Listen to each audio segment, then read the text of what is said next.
आज हम उस भूमि की बात करेंगे जिसे धर्म क्षेत्र कहा गया, कुरुक्षेत्र। यह केवल एक युद्ध का मैदान नहीं था, यह नियति का लिखा हुआ वो पृष्ठ था जिस पर धर्म और अधर्म के संघर्ष की सबसे बड़ी गाथा लिखी गई। ये कहानी है दो चचेरे भाइयों के परिवारों की, कौरव और पांडव। एक ही कुल, एक ही रक्त, पर हृदय में दूरियां इतनी कि उन्हें मिटाने के लिए काल को 18 दिनों का महासंहार रचना पड़ा। ये कथा शुरू होती है हस्तिनापुर के राजमहल से। महाराज धृतराष्ट्र के 100 पुत्र थे जो कौरव कहलाए, जिनमें सबसे बड़े थे दुर्योधन, और उनके छोटे भाई पांडु के 5 पुत्र थे जो पांडव कहलाए, युधिष्ठिर, भीम, अर्जुन, नकुल और सहदेव। दुर्योधन जन्म से ही अभिमानी और ईर्ष्यालु था। उसे लगता था कि हस्तिनापुर के सिंहासन पर उसका ही एकमात्र अधिकार है। उसे पांडवों की बढ़ती प्रसिद्धि, उनका बल, उनकी धर्मपरायणता सब कुछ कांटे की तरह चुभता था। उसके मन का द्वेष एक गहरे जहर की तरह था जिसने परिवार की जड़ों को खोखला कर दिया। पांडव धर्म और न्याय के पथ पर चलने वाले थे, लेकिन उन्हें बार बार कौरवों के छल का शिकार होना पड़ा। पहले लाक्षागृह की आग, फिर द्रौपदी का अपमान, और सबसे बड़ा छल था जुए का खेल। शकुनी के हाथों रचे गए उस खेल में पांडवों ने अपना सब कुछ खो दिया, राज्य, संपत्ति, यहां तक कि अपनी पत्नी को भी दांव पर लगा दिया। द्रौपदी के चीरहरण की उस घिनौनी घटना ने उस भरी सभा में धर्म की सारी मर्यादाएं तोड़ दी। ये अपमान इतना गहरा था कि भविष्य के युद्ध की नींव उसी दिन पड़ गई थी। इन्हीं अपमानों के कारण पांडवों को 12 वर्ष का वनवास और 1 वर्ष का अज्ञातवास मिला। 13 वर्ष, एक लंबी अवधि जिसमें पांडवों ने तपस्या की, शक्ति अर्जित की और अपनी प्रतिज्ञाओं को अपनी आत्मा में जीवित रखा। वनवास समाप्त हुआ, पांडव वापस आए और उन्होंने सिर्फ अपने न्याय संगत हिस्सा मांगा, अपना राज्य। लेकिन दुर्योधन का अहंकार इतना बड़ा था कि उसने साफ कह दिया, सुई की नोक पर जितनी धरती आ सकेगी उतनी भी मैं पांडवों को नहीं दूंगा। दुर्योधन का यह हठ, ये लालच, इसने शांति के सारे रास्ते बंद कर दिए। तब स्वयं भगवान श्री कृष्ण, जो पांडवों के मार्गदर्शक और सखा थे, अंतिम शांतिदूत बनकर हस्तिनापुर गए। उन्होंने दुर्योधन से कहा कि बस 5 गांव दे दो, 5 भाइयों के लिए 5 गांव, और यह विनाशकारी युद्ध टल जाएगा। लेकिन दुर्योधन, मदहोश दुर्योधन, उसने तो श्री कृष्ण को ही बंदी बनाने की कुचेष्टा की। श्री कृष्ण ने अपना विराट रूप दिखाया और फिर लौटकर पांडवों से कहा, अब युद्ध ही एकमात्र उपाय है। धर्म की रक्षा के लिए शस्त्र उठाना ही होगा। बस यहीं से युद्ध की घोषणा हो गई। दोनों सेनाएं, 18 अक्षौहिणी सेना, भारतवर्ष के कोने कोने से राजा और योद्धा आकर खड़े हो गए हरियाणा की उस पावन भूमि पर जिसे आज हम कुरुक्षेत्र कहते हैं। एक तरफ 11 अक्षौहिणी सेना के साथ कौरव, जिनके सेनापति थे भीष्म पितामह, और दूसरी तरफ 7 अक्षौहिणी सेना के साथ पांडव। युद्ध के प्रथम दिन जब दोनों सेनाएं आमने सामने खड़ी थीं, भयंकर शोर था, शंखनाद हो रहे थे, हजारों घोड़ों की टापें धरती को कंपा रही थीं। तभी पांडव सेना के महान धनुर्धर अर्जुन ने अपने सारथी श्री कृष्ण से कहा कि केशव, मेरा रथ दोनों सेनाओं के बीच में ले चलो। मैं देखना चाहता हूं कि मुझे किन किन से युद्ध करना है। और जब रथ रणभूमि के मध्य में रुका, अर्जुन ने देखा सामने गुरु द्रोणाचार्य, पितामह भीष्म, मामा, भाई, अपने ही कुल के लोग, अपने ही रक्त के रिश्तेदार, जिनके खिलाफ उसे बाण चलाने थे। उस क्षण एक महायोद्धा के हाथ से धनुष छूट गया। अर्जुन का हृदय करुणा, मोह और विषाद से भर गया। उसने कहा, गोविंद, मैं इनसे युद्ध नहीं कर सकता। इस राज्य का क्या लाभ जो अपने ही बंधुओं के रक्त से सना दूं। और बस यहीं से उस कालजयी उपदेश का जन्म हुआ जो आज भी संसार को मार्ग दिखाता है। भगवान श्री कृष्ण ने उसी कुरुक्षेत्र की युद्ध भूमि में कर्तव्य और धर्म का जो ज्ञान दिया, वह श्रीमद् भगवद गीता कहलाया।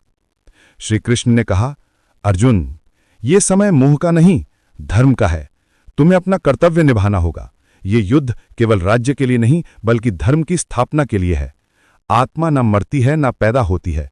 शरीर तो एक वस्त्र मात्र है। उठो पार्थ और युद्ध करो। बस अर्जुन ने अपना धनुष उठाया, शंखनाद हुआ और इतिहास के सबसे भयानक युद्ध महाभारत की शुरुआत हो गई। ये युद्ध अब टल नहीं सकता था। कुरुक्षेत्र की वो भूमि अगले 17 दिन तक रक्त, धूल और बलिदान की साक्षी बनी। हर दिन धर्म और अधर्म की शक्तियों के बीच एक भयंकर टकराव होता रहा। शुरुआती दिनों में कौरवों के महान सेनापति भीष्म पितामह ने पांडवों की सेना में आतंक फैला दिया। कोई उन्हें हरा नहीं सकता था क्योंकि उन्हें इच्छा मृत्यु का वरदान प्राप्त था। लेकिन धर्म के पक्ष में खड़े श्री कृष्ण की कूटनीति से पांडवों ने भीष्म को शस्त्र छोड़ने पर मजबूर कर दिया।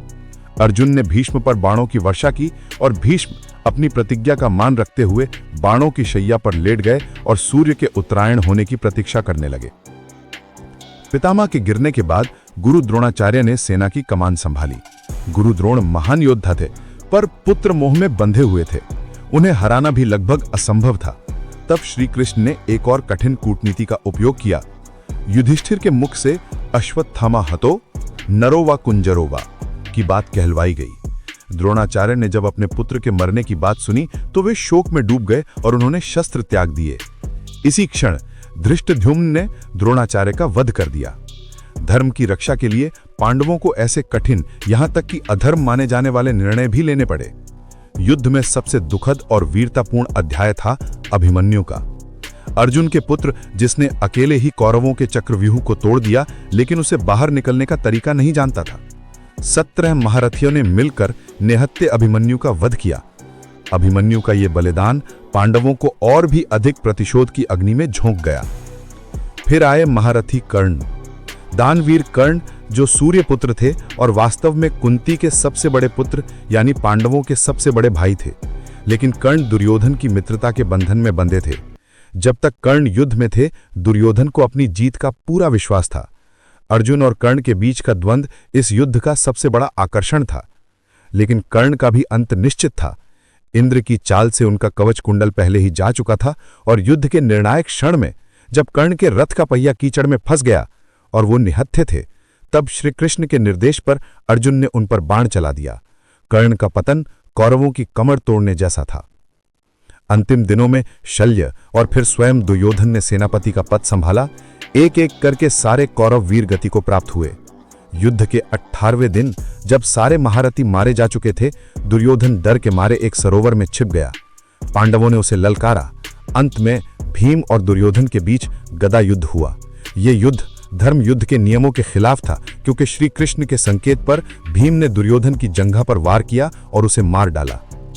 18 दिन बाद कुरुक्षेत्र का मैदान शांत हो गया। युद्ध समाप्त हो चुका था। पांडवों की जीत हुई, लेकिन ये जीत कैसी थी? पांडव विजयी होकर भी गहरे शोक में थे। उन्होंने अपने भाई, अपने गुरु, अपने प्रियजनों को खो दिया था। धर्म की जीत हुई, पर इसकी कीमत बहुत भारी थी। युधिष्ठिर राज सिंहासन पर बैठे, लेकिन उनका मन विचलित था। इस जीत में आनंद नहीं था, केवल रक्तपात और पश्चाताप था। कुरुक्षेत्र हमें यही सिखाता है, श्रोताओं, कि युद्ध चाहे कितना भी धर्म संगत क्यों ना हो, वह केवल विनाश लाता है। यह कहानी हमें सिखाती है कि जब लालच और अहंकार धर्म और न्याय पर हावी हो जाते हैं, तो परिवार, रिश्ते और मानवता सब कुछ नष्ट हो जाता है। कुरुक्षेत्र एक ऐसा सत्य है जो आज भी भारत की आत्मा में जीवित है। तो ये थी धर्म क्षेत्र कुरुक्षेत्र की पूरी कहानी, जहां धर्म की स्थापना हुई, लेकिन इसकी कीमत चुकाने के लिए एक पूरे युग को मिट जाना पड़ा था। अगर आपको कुरुक्षेत्र की ये कथा पसंद आई हो तो इस वीडियो को लाइक करें, अपने मित्रों के साथ शेयर करें और हमारे चैनल को सब्सक्राइब करना न भूलें, ताकि आप ऐसे ही ज्ञानवर्धक कथाएं सुनते रहें। धन्यवाद।